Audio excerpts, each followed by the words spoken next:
آپ کو پتا ہے بہت سے جھگڑے کہاں سے شروع ہوتے ہیں؟ کہاں سے شروع ہوتے ہیں؟ جب مرد حضرات اپنی ذمہ داری نہیں پوری کرتے. کیوں نہیں کرتے؟ اس کے کئی اسباب ہو سکتے ہیں. اس میں ایک سبب یہ ہوتا ہے کہ بیٹا کرنا چاہتا ہے، ماں نہیں کرنے دیتی، کہتے سب کچھ بیوی کو ہی دے ڈالو گے، سب کچھ بچوں پہ خرچ کر ڈالو گے. ٹھیک ہے، اس میں اعتدال چاہیے، سب کچھ بچوں اور بیوی کے لیے نہیں، لیکن ان کی ذمہ داری پوری کرنا. اگر مائیں یہ تعلیم اپنے بچوں کو دیں گی اور بچے آگے اپنی بیویوں کا اور بچوں کا خیال کریں گے، ان کا دھیان رکھیں گے، تو اس سے فائدہ کیا ہوگا؟ گھر میں خوشی ہوگی، گھر میں سکون ہوگا، تو آپ سب کام اچھے سے کر سکیں گے. اور دوسری بات یہ ہے کہ جب اپنے گھر والوں کو چھوڑ کے دوسروں کو دیا جاتا ہے، اس سے کیا ہوتا ہے نقصان؟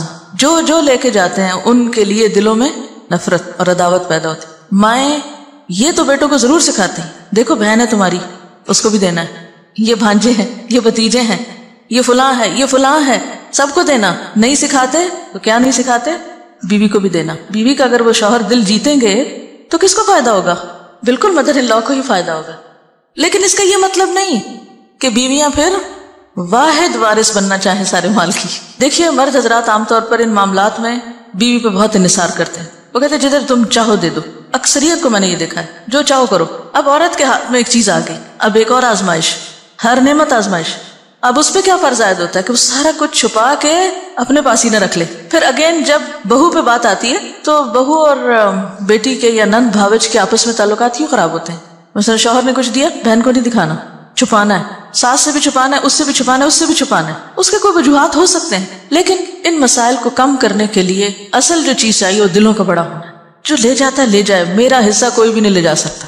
میں نے انشور کرایا ہوا ہے، کوئی نہیں لے جا سکتا میرا. جو میرے حصے میں وہ آئے گا، اور اگر اللہ ہی نے نہیں لکھا میرے حصے میں، کسی کو دینے کی توفیق نہیں ہوگی، چاہے میں ٹکرے مار کے مروں، نہیں مل سکتا، لکھا ہی نہیں میری قسمت. تو اس لیے ان معاملات میں تھوڑی بے پرواہی کی بھی ضرورت، تھوڑی نہیں بلکہ بہت، دلوں کی وسعت کی بھی ضرورت ہے. شوہر رازق نہیں ہوتے، رازق کون ہے؟ اللہ. اگر وہ ہمیں دینے کی بجائے ماں کو دے رہے ہیں، بہن بھائیوں کو دے رہے ہیں، باہر کہیں دے رہے ہیں، تو اس میں بہت جلنے کوڑنے کی ضرورت نہیں. جو آپ کا وہ آ جائے گا، جو اللہ نے آپ کے لیے لکھا ہے وہ کہیں سے بھی آئے گا. تو جب تک ہم بھروسہ اللہ کی ذات پہ نہیں کریں گے نا تو بات نہیں بنے گی. حضرت ابو ہریرہ کہتے ہیں کہ رسول اللہ صلی اللہ علیہ وسلم نے فرمایا کہ 1 دینار وہ ہے جو تو خدا کی راہ میں خرچ کرے، 1 دینار وہ ہے جس کو تو غلام آزاد کرنے میں خرچ کرے، 1 دینار وہ ہے جس کو تو مسکین پر صدقہ کرے، 1 دینار وہ ہے جس کو تو اپنے اہل پر خرچ کرے. ان سب میں اپنے اعتبار سے سب سے بڑا دینار وہ ہے جس کو تو اپنے گھر والوں پہ خرچ کرے. آپ سب کو ایک وعدہ کرنا ہوگا مجھ سے، سب بیٹوں والی مائیں اپنے بیٹوں کو یہ حدیث لفظ پڑھائیں گی. سب ساسیں جو اس وقت ساس بن چکی ہیں خاص طور پر بیٹوں کو یہ حدیث سنائیں گی.